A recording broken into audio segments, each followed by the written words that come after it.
Howdy, how we doing? Just thought I'd give a quick video of my top 5 pedals. It's required on any pedal board. Here we go.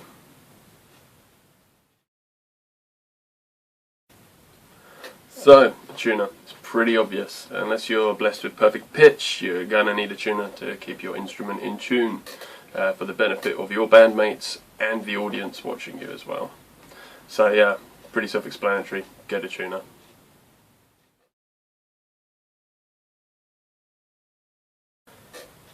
Another essential pedal is a noise gate. If you're looking to play live or you're looking to play loud, you will need a noise gate.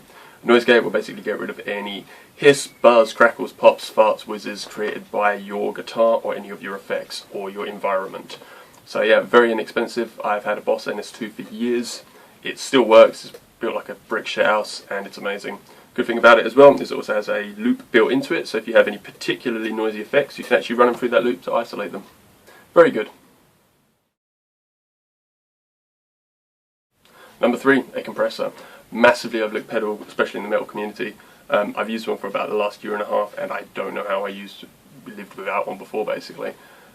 It's, in the simplest terms, a compressor pedal will reduce loud sounds and boost quieter sounds. Simple as that. It makes everything nice and level. Most compressors will actually have different controls on there to add sustain, add attack, and things like that to the notes as well. So very, very cool. I use mine actually as a solo boost and it's incredible. I love the fact that I can add a little bit more sustain onto single note lines and things like that. And yeah, just great. Don't know how I lived without one. Really good actually to use as an always on pedal if you wanted to have really tight male rhythm tones as well. So check out a compressor, you won't be disappointed.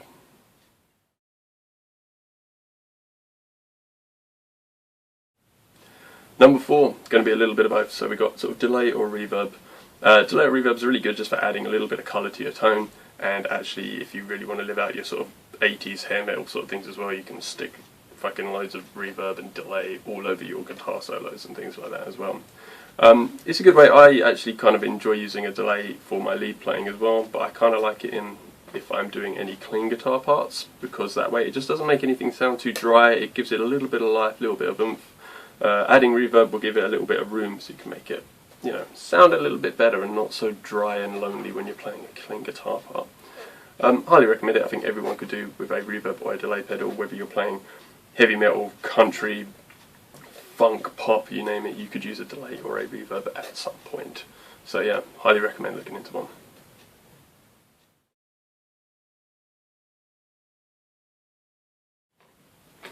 And here we have it, pedal 5 is a complete cop-out on my part. Obviously if it was an essential pedal I'd be naming something specific, but I'm not. Everyone is different. Some people cannot live without a wah, cannot live without an overdrive. For me, I really like to have a harmonising pedal on my board. I currently use a Boss PS6. My band Stormborn that I play in, we play lots of guitar solos and things like that as well, and when we're recording we kind of record lots of like overdubbed harmony tracks on the solos. So I like to be able to recreate that live, and if I can click on a pedal which will let me have a third above or a fifth above or whatever for a couple of lead lines, that's what I like to have. Never been a massive wah guy or things like that, so that's my pedal I like to have. Obviously everyone is different, so if you want to have a wah, you stick a wah in there. If you want to have a phaser, have a phaser, flanger, whatever you want to do, put it in there. I flit around with my number 5 pedal quite a lot. So sometimes I might have an acoustic simulator on there, or I might have my Digitech synth wah in there if I want to play some sort of funky stuff using an envelope filter, or just kind of get a little bit spacey and crazy using the synth effects on there. Everyone is different. The first 4 pedals will always stay on my board, however I will always have a tuner, a noise gate, a delay, and as of using the compressor will always stay on there. The 5th pedal changes a little bit. Obviously you're not limited to 5 pedals, you use as many pedals as you want to use. If you want to use 10, use 10. If you just want to use one, you use one. Entirely up to you.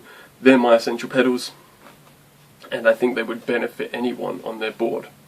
So let me know what you think. One of my other videos, the 5 cheap and easy mods I think it was called, generated quite a cool discussion in the comments section, people talking about the mods and stuff they like to do. So be really cool to see another discussion like that in this one, people talking about what effects they like to use and what they think of the effects I use. So yeah, comment what you think your number 5 pedal would be, or what you like to use on your board, what you don't like using. Let me know, it's cool. I like reading through the comments and replying to you guys.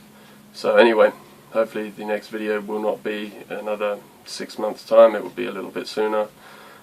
Anyway, that's it. So play some guitar and chill out and do whatever else you like doing on your days off other than watching YouTube.